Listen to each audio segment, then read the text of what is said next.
de epistemología.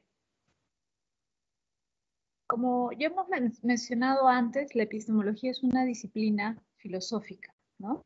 Que tiene cierta relación con la nociología que vimos, ¿no? Hace un par de semanas, creo, pero tiene una diferencia fundamental con ella, ¿no? Recuerda que la nociología estudia el conocimiento, digamos, en general, ¿no? En cambio, la epistemología estudia el conocimiento científico, es más específica.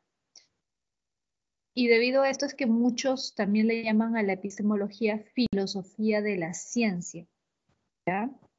Entonces recuerda, si en algún libro, algún manual ves el término filosofía de la ciencia, ya sabes que se están refiriendo a la epistemología. ¿Por qué la epistemología es una filosofía de la ciencia o una teoría de la ciencia? Precisamente porque se plantea preguntas acerca de la ciencia o la actividad científica, ¿no? O el conocimiento científico. Perdón.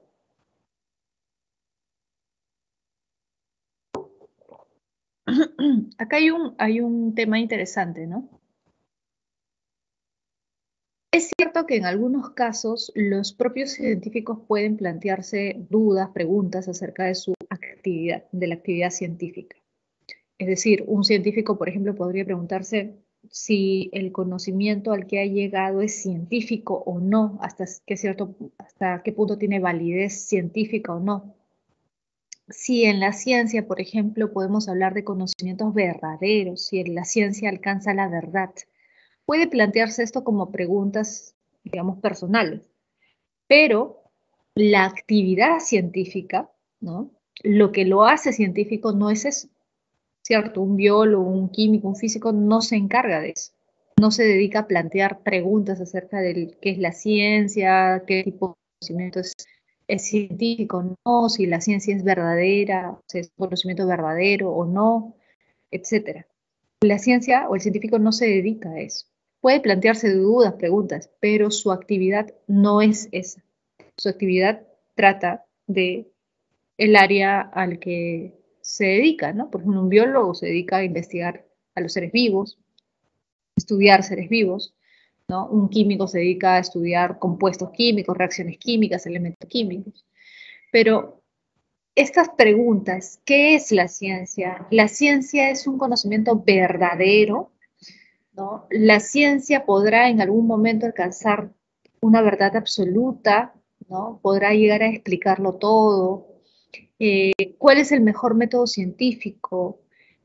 Eh, ¿Todas las ciencias deberían usar el mismo método o no? ¿O hay métodos especiales dependiendo de cada ciencia? Este tipo de preguntas no las resuelve la ciencia, ¿sí? Las puede plantear un científico en algún momento, evidentemente debido a su actividad puede surgir esa pregunta, pero ellos no se dedican a resolver esto o a reflexionar, ¿no?, sobre esto permanentemente. Por eso es que la epistemología es importante, porque la epistemología precisamente lo que hace es reflexionar acerca de la ciencia. Por eso es una filosofía de la ciencia. Y también por eso es que algunos científicos han estudiado filosofía. Hay muchos casos de científicos que han estudiado filosofía, ¿no? Por ejemplo, el de Kuhn, Thomas Kuhn, que lo mencionamos hace un par de semanas, ¿no? ¿Te acuerdas que vimos los enfoques del desarrollo científico y veíamos el enfoque positivista y el enfoque kuhniano, ¿no? El enfoque de Kuhn, Thomas Kuhn, que fue un físico, pero al estudiar un poco de la historia de la ciencia, a eso no se dedican normalmente los científicos, los científicos hacen ciencia, pero no estudian historia de la ciencia. Pero al estudiar historia de la ciencia se percató de que la visión que él tenía como científico era equivocada. Y debido a los problemas, las preguntas que surgieron en su investigación, es que decidió estudiar filosofía, ¿no? Y él estudia como segunda carrera filosofía, y por eso es que al enfocar la filosofía, ¿no?, en la ciencia, es que es considerado luego uno de los, un epistemólogo, ¿no? Y uno de los epistemólogos además más importantes, ¿no? Entonces, la reflexión acerca de la actividad científica, de lo que es la ciencia, de lo conocimiento científico, de el correcto método científico, todo esto es ámbito o es objeto de estudio de la epistemología, ¿ya? Y como quizás te mencioné la semana pasada, no recuerdo muy bien si te lo mencioné a ti, lo mencioné en este salón, pero también hay que considerar, por ejemplo, que el método científico, probablemente alguien dirá, pero ¿cuál es el método científico correcto? ¿Cuáles son los pasos? Eso no lo hace el científico. El científico usa el método científico, pero la formulación del método científico no la hace el científico.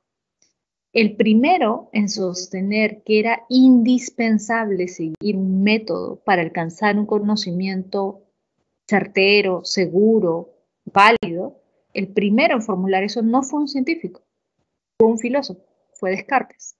El famoso método cartesiano, esto de poner en duda todo, luego analizar cada parte. Si te das cuenta, ese es hasta cierto punto es un esquema básico de lo que luego va a ser el método científico. Es decir, la formulación de la idea de que era necesario seguir un conjunto de reglas para alcanzar un conocimiento que fuera correcto, fundamentado, válido, eso lo hace por primera vez un filósofo, lo hace Descartes.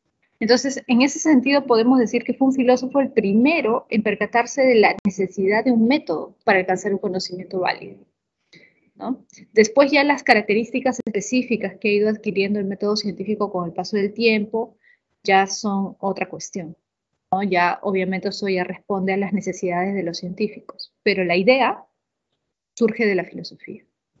Entonces, esto es lo que hace especial a la epistemología, ¿no? Que aborda problemas científicos desde una mirada filosófica, ¿sí?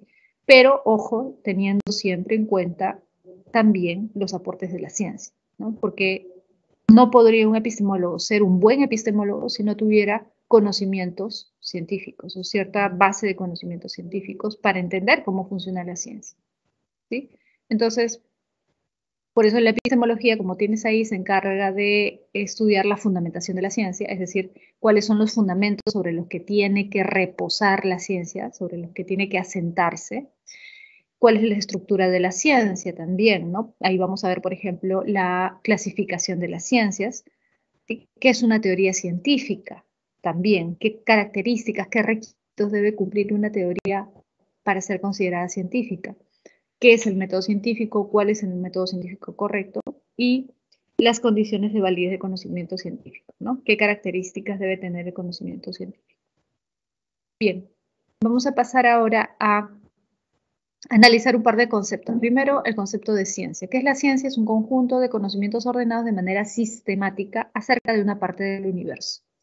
Claro, cuando hablamos, por ejemplo, de que la biología es una ciencia. ¿Por qué la biología es una ciencia? Porque reúne un conjunto de conocimientos que deben tener cierto orden, ¿cierto? No pueden ser conocimientos, pues, que sean desorganizados, tienen que tener un orden, una organización, ¿no? Por eso dice ordenados de manera sistemática.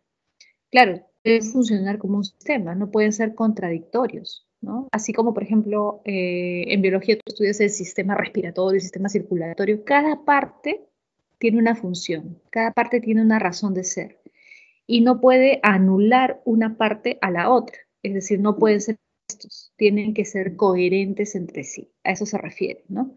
Cada ámbito de la ciencia, la biología, la química, la física, la astronomía, etcétera, reúne un conjunto de conocimientos que tienen que ser coherentes entre sí, no podrían ser contradictorios, ¿no? Y tienen que estar ordenados de tal forma que los científicos puedan usar esos conocimientos.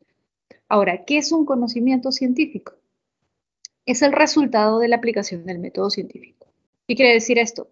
Que no podemos llamar a un conocimiento o no podemos atribuirle esta característica de científico si es que no es resultado de la aplicación de un método.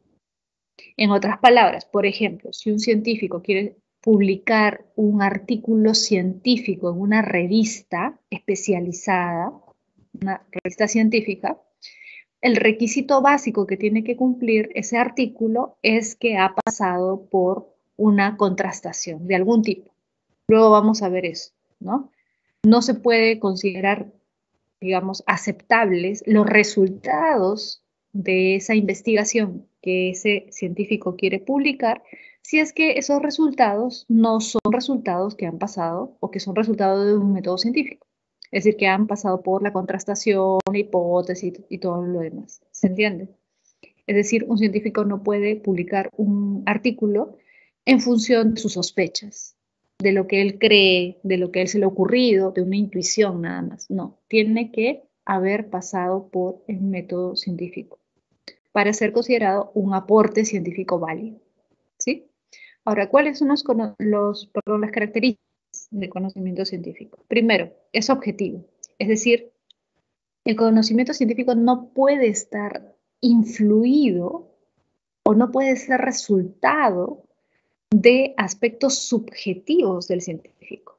Un científico, ojo, eso no quiere decir que sea alguien pues completamente frío y racional, no.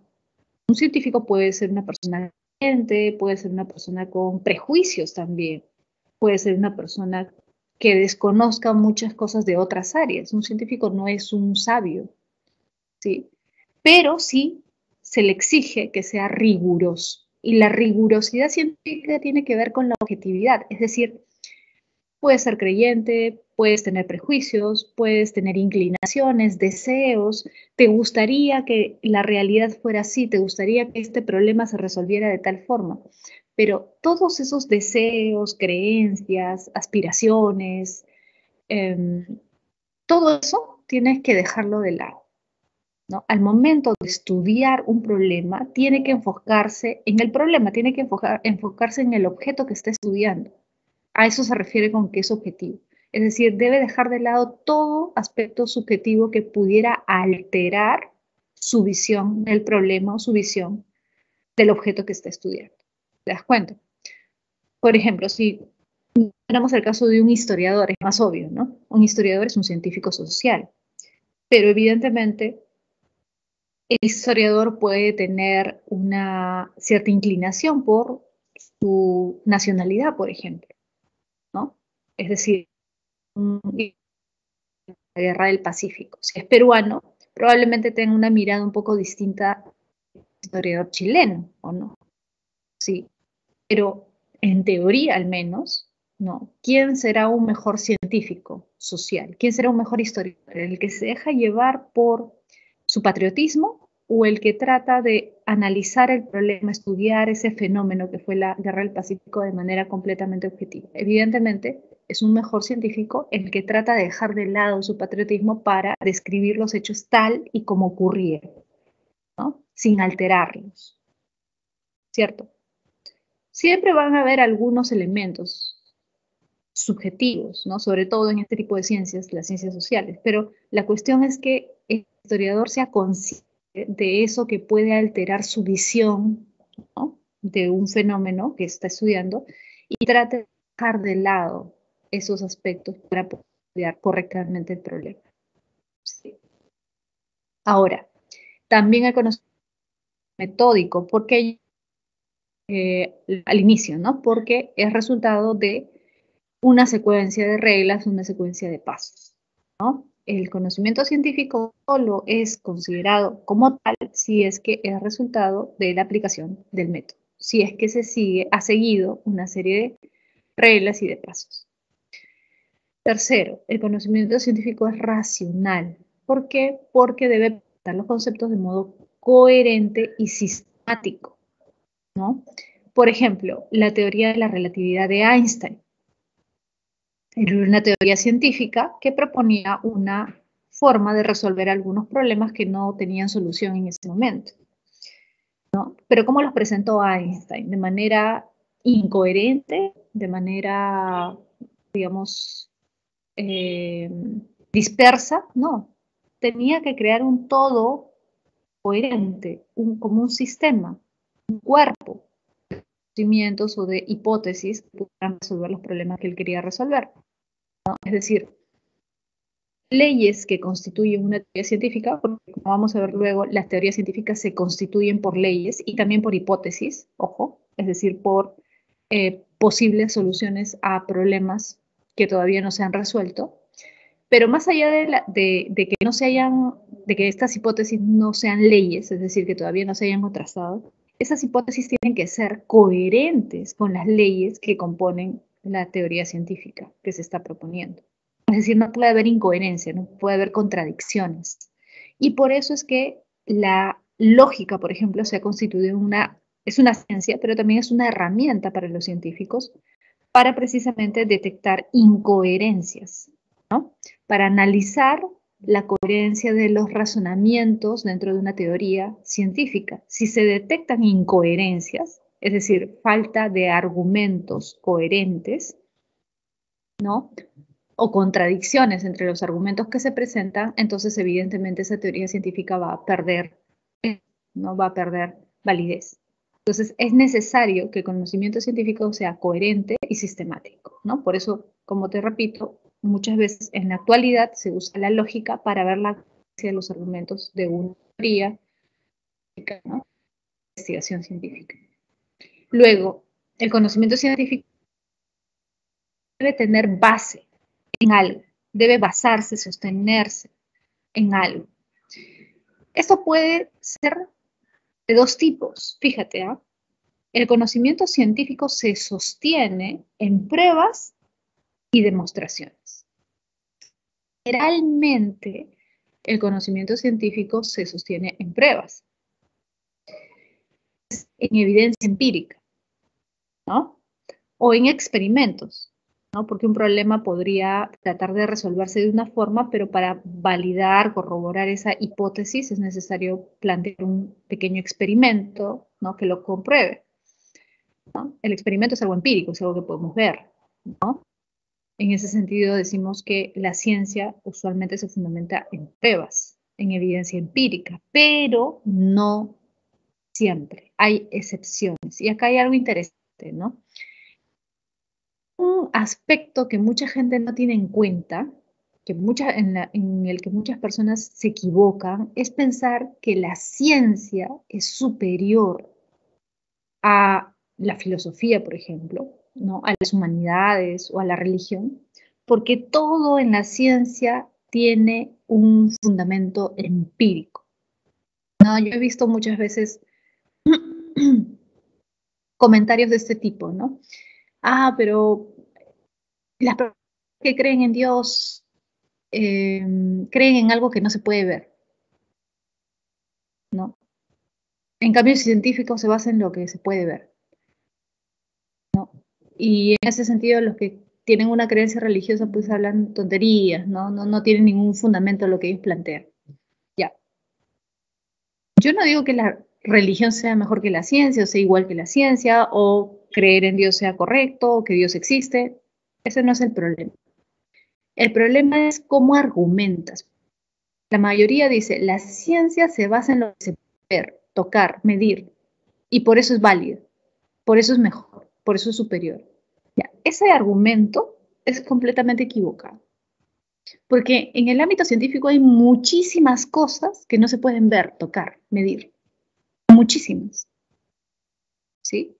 Que no tienen existencia empírica y sin embargo son fundamentales para la actividad científica. Ejemplo, los números, la matemática. La matemática es la mejor prueba de que la ciencia no siempre se sostiene en lo empírico. La matemática es una ciencia formal, es una ciencia que no se fundamenta en pruebas empíricas. La matemática parte de axiomas, los fundamentos de la matemática son axiomas. ¿Y qué son los axiomas? Verdades que no se pueden demostrar. Hay casos muy especiales en los que podría darse una demostración, pero siempre dentro de la misma lógica matemática, es decir, sin salirse de ella. No, en la matemática no hay pruebas empíricas. La matemática no se sostiene en experimentos, no se sostiene en nada empírico. Es una ciencia formal. Entonces, el conocimiento científico, fíjate, usualmente se sostiene en pruebas empíricas también se puede fundamentar o sostener demostraciones. ¿Y qué son las demostraciones? Son matemáticas o lógicas. La lógica tampoco es una ciencia empírica, no es una ciencia fáctica, es una ciencia formal. ¿Qué estudia la matemática? ¿Qué estudia la lógica? Como vamos a ver luego, entes ideales. El número tú no te lo encuentras en la naturaleza. No es un ente natural, es un ente ideal, es un ente que ha sido creado por la razón humana para explicar ciertas cosas. Pero el número no es un ente natural, observable, ¿cierto? Las demostraciones son muy importantes en la ciencia. Muchas teorías científicas se sostienen más en demostraciones que en pruebas. Por ejemplo, la teoría de la relatividad de Einstein está compuesta, si tú la estudias, si tú la lees, por leyes y por hipótesis. Las leyes, podríamos decir, esa parte de la teoría de la relatividad de Einstein, de toda teoría en realidad, siempre se compone por leyes y hipótesis.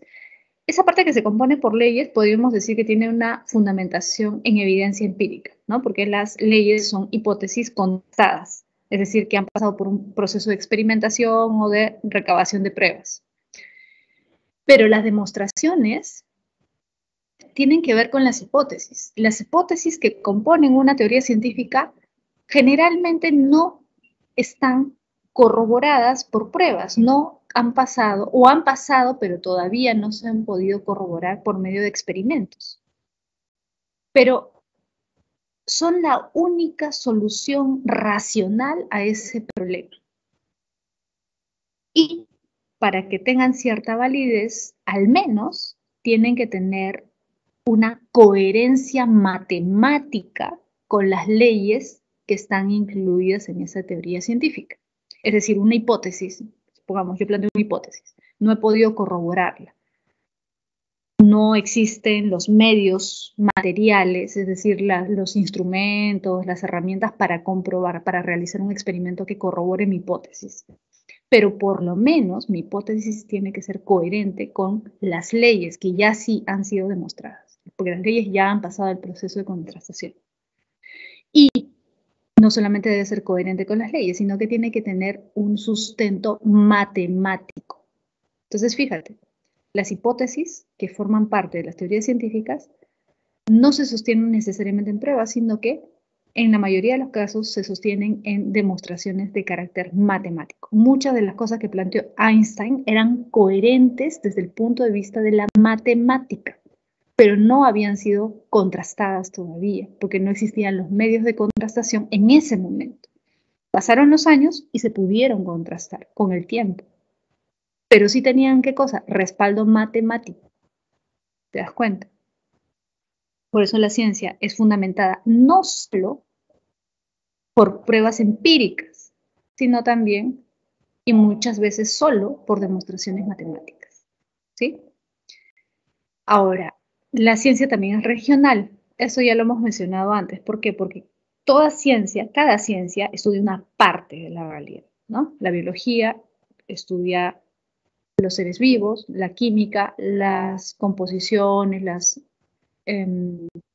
reacciones químicas, los elementos químicos, la astronomía estudia los cuerpos celestes, ¿no? La física, el movimiento de los cuerpos, ¿no? Cada ciencia tiene su área de estudio. ¿Sí? Bien.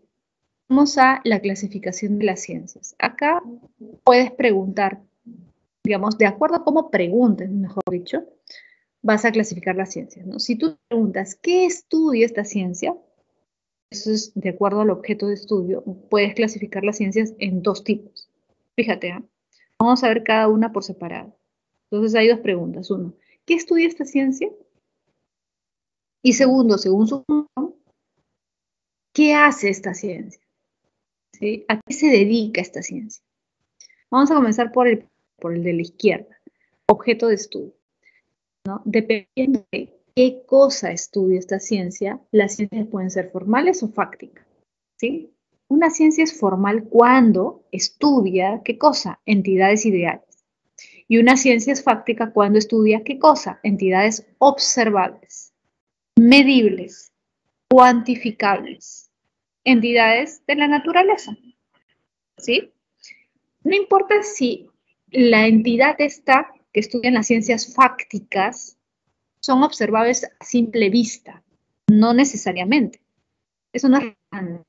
Por ejemplo, un químico, ¿no? La química, ¿qué cosa es? ¿Una ciencia formal o una ciencia fáctica? Es una ciencia fáctica, porque estudia qué cosa.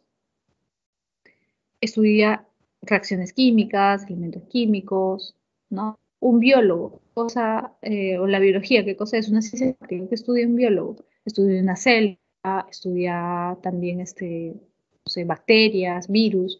¿Las bacterias, los virus son observables a simple vista? No, pero con aparatos especiales se pueden observar. No importa si es a simple vista o no, la cuestión es que se pueda observar de alguna forma. ¿Sí? Objeto de estudio, las ciencias son o formales o fácticas, una de las dos. ¿Sí? Una de las dos. Para que recuerdes con más facilidad, ciencias formales, las únicas son la matemática y la lógica. ¿Sí? Las ciencias formales son la matemática y la lógica, no hay más. ¿Sí? ¿Y por qué son formales? Porque estudian entidades ideales. Estudian entidades que no existen en la naturaleza, en la realidad, sino que provienen de la razón humana. Han sido generadas estas entidades por la razón humana. ¿Qué estudia la matemática? Que es una ciencia formal. Estudia números. Tú te encuentras con un número en la realidad. Los números existen en la realidad como cuerpos, como entes reales. No, son entes ideales. La lógica que estudia los razonamientos, la forma de los razonamientos. ¿Y los razonamientos son algo que te encuentras en la naturaleza? ¿Son algo medible, cuantificable? No.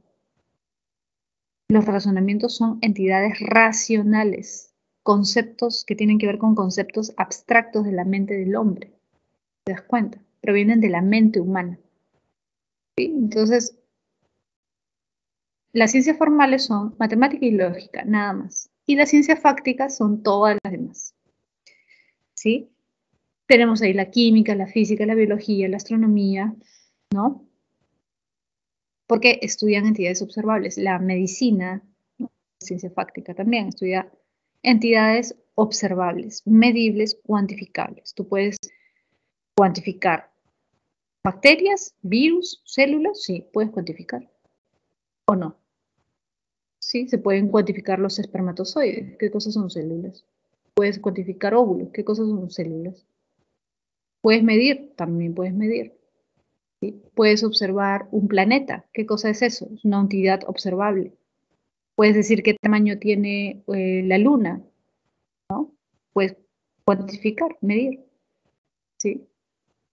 Entonces, todas esas ciencias son fácticas, ¿ya? Ahora, la otra es según su función. Según qué función cumple, las ciencias pueden ser puras o aplicadas. Fíjate, voy a adelantar esta parte para que sea más sencillo, ¿ya? Voy a ir a la otra diapositiva y luego regreso a esta. Fíjate acá. ¿Cuáles son las funciones de la ciencia? 4. Describe, la ciencia que hace, describe, explica, predice y aplica. Esas son las 4 funciones de la ciencia. Descripción, explicación, predicción y aplicación. Si quieres memorizártelo por si acaso, fíjate en la primera letra de cada uno, ¿sí? Y léelo así de manera vertical. DEPA, ¿ya? DEPA. Descripción, explicación, predicción y aplicación. Son 4, nada más. Ahora, regreso. Fíjate acá. De acuerdo a cuáles de estas funciones cumple la ciencia, vamos a decir que las ciencias pueden ser o puras o aplicadas, una de las dos. ¿Ya? Hay casos excepcionales donde hay ciencias que tienen las dos, ¿ya? Pero usualmente, digamos, las ciencias son puras o son aplicadas. Normalmente ocurre eso, ¿ya? Hay excepciones, luego voy a explicar eso. Fíjate, las ciencias son puras cuando hacen las primeras las primeras 3. Describen, explican y predicen. ¿Ya? Describen, explican y predicen. Por ejemplo, ¿La astronomía es una ciencia pura o es una ciencia aplicada? La astronomía, ¿qué hace? El astrónomo, ¿a qué se dedica? A estudiar los cuerpos celestes, a estudiar la luna, el sol, el sistema solar, estudiar los agujeros negros, o puede estudiar las características de una galaxia, puede estudiar las estrellas, qué sé yo. Ya. El astrónomo entonces, ¿qué cosa es? ¿Un científico puro o un científico aplicado? ¿La astronomía qué es? ¿Una ciencia pura o una ciencia aplicada? Es una ciencia pura la astronomía. ¿Por qué? Porque la astronomía describe, por ejemplo, qué características tiene el planeta Tierra. ¿Sí? ¿Qué características tiene el Sol? ¿De qué tamaño es? ¿Qué características tiene la Luna? ¿No? ¿Qué compuestos químicos podemos encontrar, por ejemplo, en la superficie lunar? ¿No? ¿Qué características tiene el sistema solar? ¿Qué características tiene un agujero negro? ¿Qué características tiene una galaxia? ¿Te das cuenta? Explica, también explica las ciencias puras, ¿o no? Claro, explica, por ejemplo, por qué ocurren los eclipses. Un astrónomo puede explicar eso. Explica por qué es posible la vida en la Tierra y no en otros planetas. ¿Qué características tiene la Tierra, ¿no? Que hacen posible la vida aquí y no en otros lugares? Puede explicar qué función o qué es lo que que ocurre en los agujeros negros. También. Puede predecir, también puede anticipar lo que va a ocurrir en el futuro. Por ejemplo, un astrónomo puede predecir cuándo va a pasar el cometa Halley, puede predecir, perdón, cuándo va a ocurrir una lluvia de estrellas, cuándo va a ser el siguiente eclipse, ¿cierto? ¿Te das cuenta? Entonces, la astronomía es una ciencia pura porque describe, explica, predice. La química también describe los elementos químicos, los compuestos químicos, explica por qué hay ciertas reacciones químicas, qué es lo que ocurre para que se dé una reacción química. Puede predecir, también puede predecir. Puede decir qué va a pasar si tú mezclas, no sé, nitrógeno con ácido sulfúrico, por ejemplo. Puede anticiparse, sabe lo que va a ocurrir si haces eso. ¿Sí?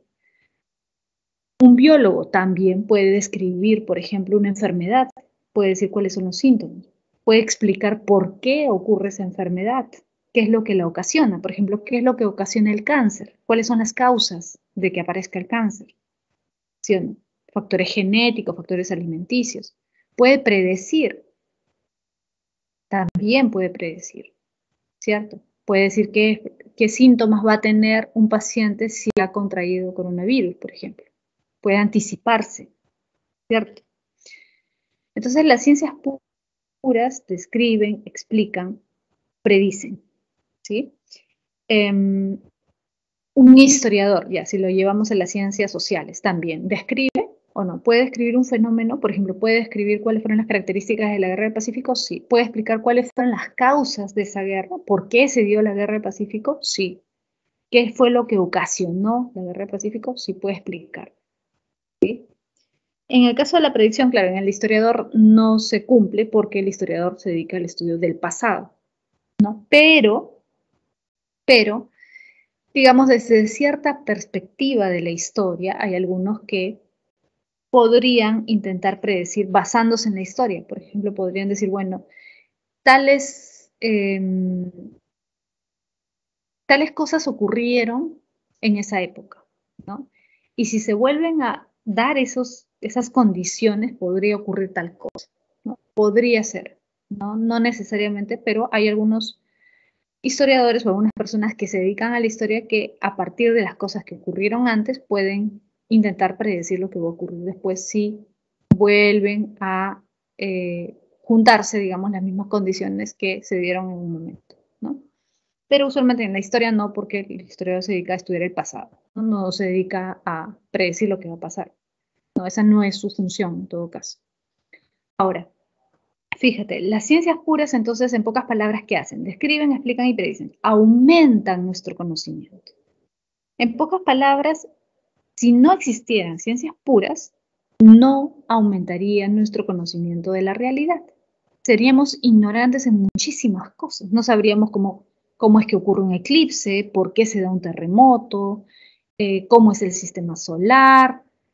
Por ejemplo, no sabríamos que el Sol va a desaparecer en algún momento, porque los astrónomos han predicho eso, ¿cierto? Han anticipado que en algún momento el Sol va a desaparecer, ¿sí? Entonces, muchas de las cosas que actualmente nosotros conocemos, o mejor dicho, prácticamente todo lo que nosotros conocemos acerca de la naturaleza, la realidad que nos rodea, se lo debemos a las ciencias puras. Las ciencias puras desarrollan conocimiento, hacen aumentar nuestro conocimiento acerca de la realidad, ¿sí? ¿Y las ciencias aplicadas qué hacen entonces? Aplican. Es decir, toman el conocimiento de las ciencias puras para resolver un problema específico o para desarrollar tecnología. ¿Sí? Acá, ¿quiénes, digamos, son los mejores representantes de las ciencias aplicadas? Los ingenieros, las ingenierías. ¿Qué hacen las ingenierías? Desarrollan tecnología. El ingeniero se dedica a desarrollar tecnología o a resolver problemas específicos tomando los conocimientos obtenidos por las ciencias puras. Por ejemplo, ¿cómo sabemos qué es el coronavirus? ¿Qué características tiene? ¿Por qué se propaga tan fácilmente? ¿Cómo sabemos eso? Gracias a las ciencias puras, ¿no? Gracias a la biología. Los biólogos son los que nos han ayudado a entender cómo funciona el coronavirus. Pero, ¿cómo resolvemos el problema? Es decir, ¿cómo contenemos el virus? ¿Cómo evitamos que las personas se enfermen o tengan cuadros complicados si es que adquieren la enfermedad? Es decir, que no se les complique la enfermedad. Bueno, tenemos que crear una vacuna. ¿Y quién crea la vacuna? ¿El biólogo? No. El ingeniero biomédico, por ejemplo, desarrolla la vacuna. Los que desarrollan vacunas son ingenieros. Entonces, ¿qué es la vacuna? Es una tecnología. Ellos desarrollan tecnología para resolver un problema. En este caso, la pandemia, ¿no? La propagación del virus, ¿no? Igual, por ejemplo, si pensamos en el viaje al espacio. ¿Cómo fue posible que el hombre llegara a la Luna? Gracias a las ciencias puras y a las ciencias aplicadas también. Pero la base fueron las ciencias puras, la teoría de la relatividad de Einstein. Sin la teoría de la relatividad de Einstein no se hubiera podido ir a la Luna. Einstein explicó cómo funcionaban una serie de elementos físicos que hicieron posible qué cosa, que ingenieros, científicos aplicados, desarrollaran diseños, modelos de naves espaciales, ingenieros aeronáuticos, que permitieran, ¿no? Recabando todos esos conocimientos, esa información que estaba en la teoría de la relatividad, aplicaron esos conocimientos para el diseño de naves espaciales que permitieran hacer el viaje al espacio. Igual los satélites, todo eso ha sido diseñado y creado por ingenieros, pero tomando como base los conocimientos de la física. ¿Te das cuenta? Entonces, las ciencias puras aportan el conocimiento y los ingenieros aplican, toman ese conocimiento y lo usan para desarrollar tecnología o para resolver problemas concretos. Ahora, hace un momento te había dicho qué cosa, que hay excepciones, es decir, hay ciencias que pueden tener de ambas, es decir, que cumplen todas las funciones.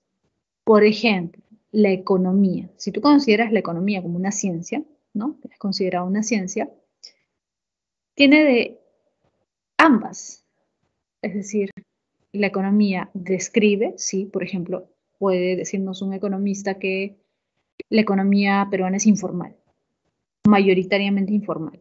Puede explicar por qué la economía peruana es informal. ¿Por qué la mayoría de peruanos está por la economía informal? Puede explicar cuáles son las razones, las causas de ese fenómeno. Puede predecir, también puede predecir, ¿sí?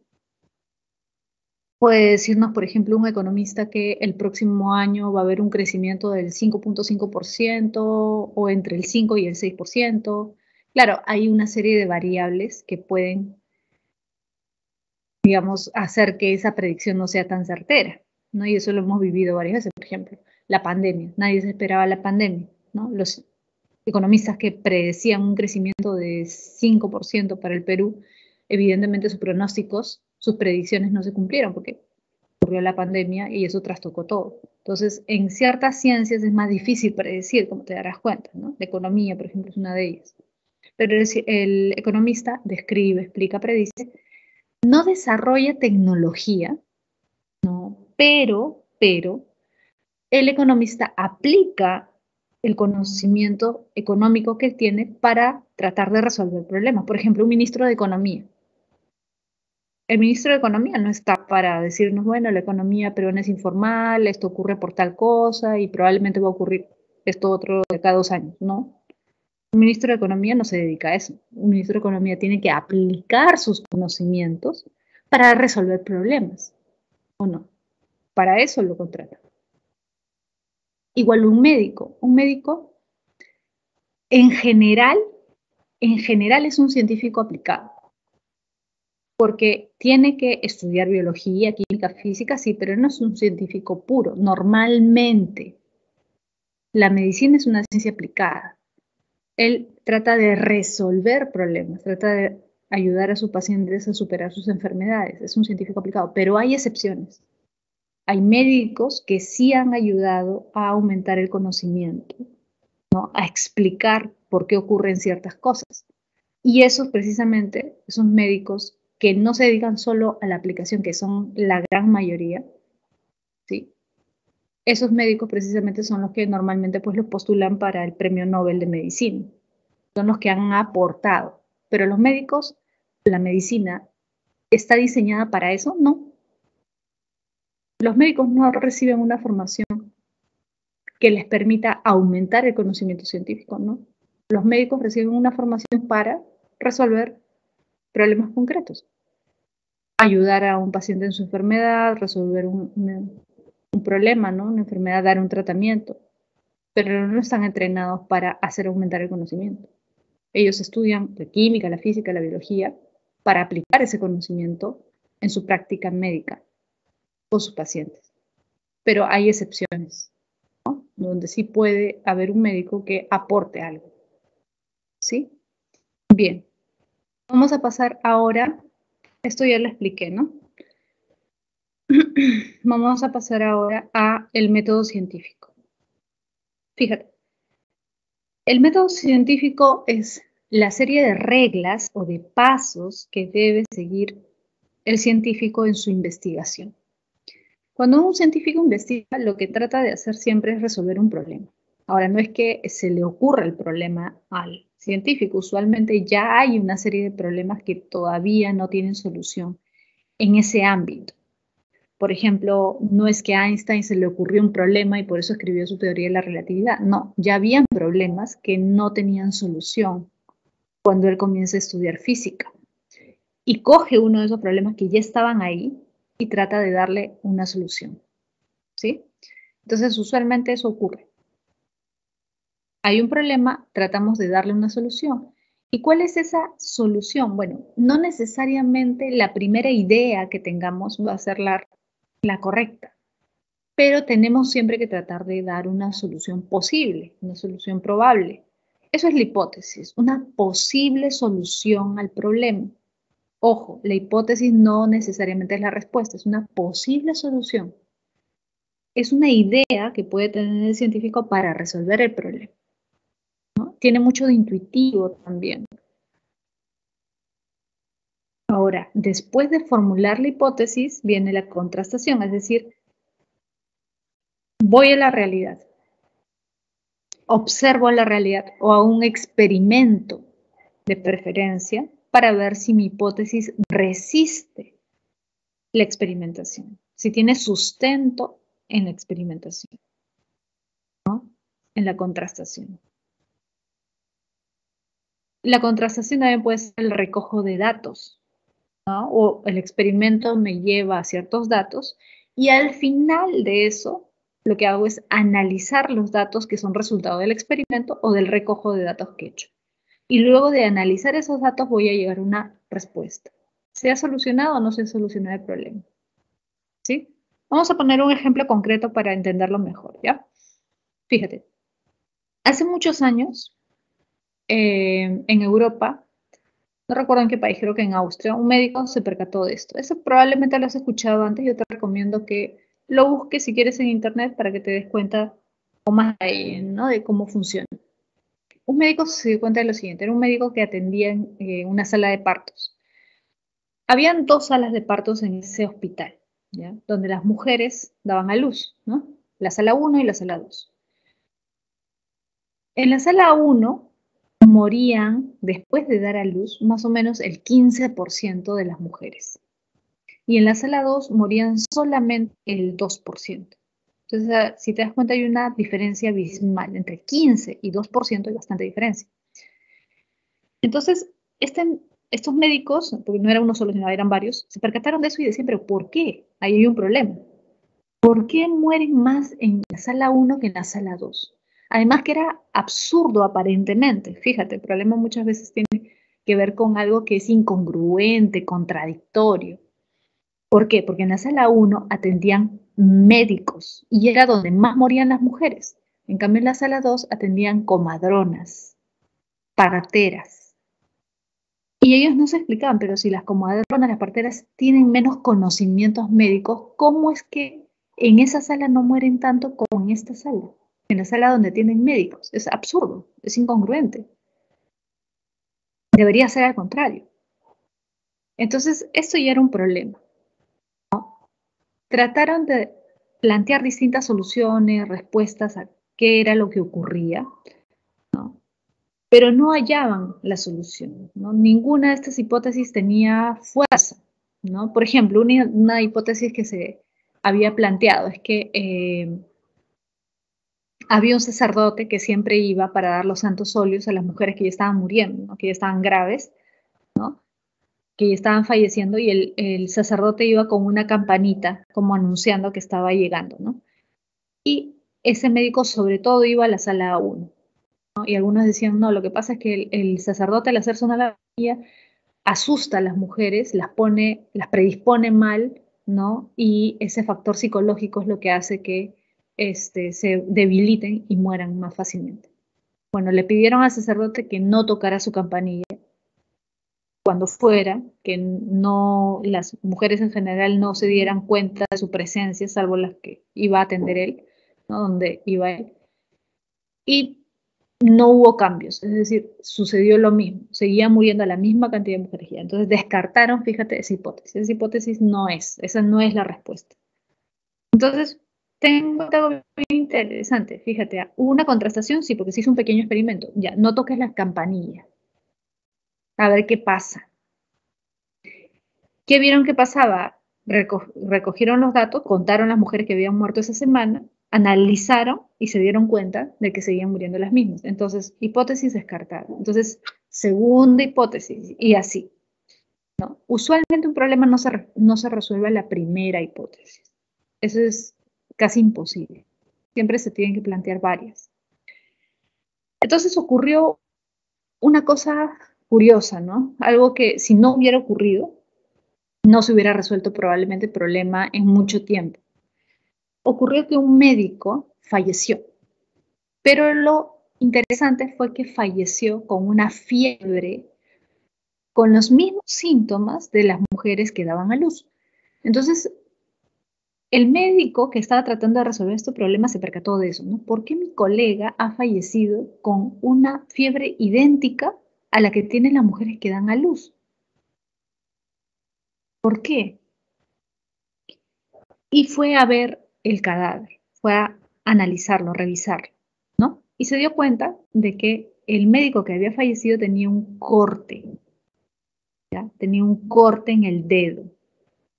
Y le contaron que el médico se había cortado el dedo revisando un cadáver. Había ido a la morgue, había estado revisando el cadáver y al momento de cortar el cadáver se había descuidado y se había cortado el dedo, ¿no? Había seguido analizando el cadáver y después se había ido y al día siguiente ya tenía fiebre y a los 2 días murió. Entonces, ¿qué se le ocurrió a este médico? Dijo, a ver, tiene un corte y he estado revisando un cadáver y ha muerto con las mismas características de las mujeres. Entonces, ¿qué puede haber ocurrido? ¿No será que al revisar el cadáver con la herida abierta, ha entrado esa materia del cuerpo del cadáver, que ya está en descomposición, y eso le ha producido una infección y ha tenido la fiebre. ¿Y eso cómo se relaciona con las mujeres? Y se puso a pensar de nuevo, ¿no? A ver, normalmente los médicos que atendemos a las mujeres que van a dar a luz, muchas veces estamos en la morgue antes de ir a verlas. Entonces, ¿no será que llevamos, sin darnos cuenta, ¿no?, las bacterias que se está produciendo en el cadáver en descomposición, ¿no?, a las mujeres al momento de atender el parto les introducimos eso sin querer, ¿no? Y ahí se da cuenta de que ese era el error, que los médicos no se lavaban las manos, digamos, se limpiaban las manos, ¿no?, con agua nada más, pero no se lavaban las manos, no se desinfectaban las manos para atender a las mujeres. Y dijo, esto es coherente con lo que pasa en la otra sala, atienden comadronas que no tienen contacto con cadáveres y curiosamente ahí hay menos muertes. Entonces parece que esta es una solución más fuerte, ¿no?, más probable. Pero ¿qué vamos a hacer? Ya, vamos a hacer un pequeño experimento. A partir de ahora todos se lavan las manos muy bien. Vamos a hacer una solución especial para que todos se laven las manos antes de atender a las mujeres. Nadie, ningún médico va a poder atender a una mujer si no se ha lavado bien las manos. Ese es el experimento, la contrastación. Todos hicieron eso. ¿Qué hicieron? Recabaron datos. Toda esa semana fueron contando las mujeres que fallecían, las mujeres que no fallecían. Y luego revisaron, analizaron los datos. ¿Y qué encontraron? Que en una semana la cantidad de muertes había disminuido. El porcentaje de muertes ahora era igual que en el caso de la otra sala donde tenían las comadres. Por lo tanto, la evidencia respaldaba la hipótesis. ¿Te das cuenta? Entonces, ¿qué ha ocurrido ahora? Se ha resuelto el problema. Y hay una solución al problema. Así funciona el método científico. Finalmente, tenemos la diferencia entre la ley científica y la teoría científica, que es la ley científica, es una hipótesis confirmada por la experiencia. Ojo, la ley científica no es una hipótesis nada más, sino que ya pasó por la contrastación. Se expresa a través de una proposición universal afirmativa. Por ejemplo, la ley de la gravedad. Todos los cuerpos son atraídos por el centro de la Tierra. Todos, universal. No hay algunos que sí y otros que no. No, todos los cuerpos son atraídos al centro de la Tierra. Por eso es afirmativo, estoy afirmando algo que revela una regularidad, es decir, siempre ocurre. Si yo te digo, coge un lápiz, ahora suéltalo, ¿qué va a ocurrir? Tú sabes que no va a ir arriba, va a ir abajo, ¿no? Es la atracción que tiene la Tierra sobre los objetos, la ley de la gravedad. Revela una regularidad, algo que siempre ocurre. La teoría científica es un conjunto de leyes y de hipótesis que quizás aún no han sido confirmadas. Por eso la teoría científica es más difícil de confirmar, ¿no? Tarda más tiempo. Eso pasó con la teoría de la relatividad, eso pasó también con la teoría de la evolución, ¿no? Es un conjunto de leyes y de hipótesis que, si no se han confirmado, al menos pueden ser confirmadas en el futuro. Por eso dice sistemática y contrastable, es decir, puede ser contrastada por la experiencia, ¿sí? La teoría científica es más compleja, es más amplia, ¿sí? La ley científica es más específica, ¿sí? Explica un fenómeno específico. Bien, chicos, ahí está un esquema general de lo que hemos visto, ¿sí? Las claves de la evaluación. ¿Sí? Tómenle ahí una captura de pantalla, o tomen una foto, y ya nos vemos la próxima semana. Chao chicos, cuídense, nos vemos.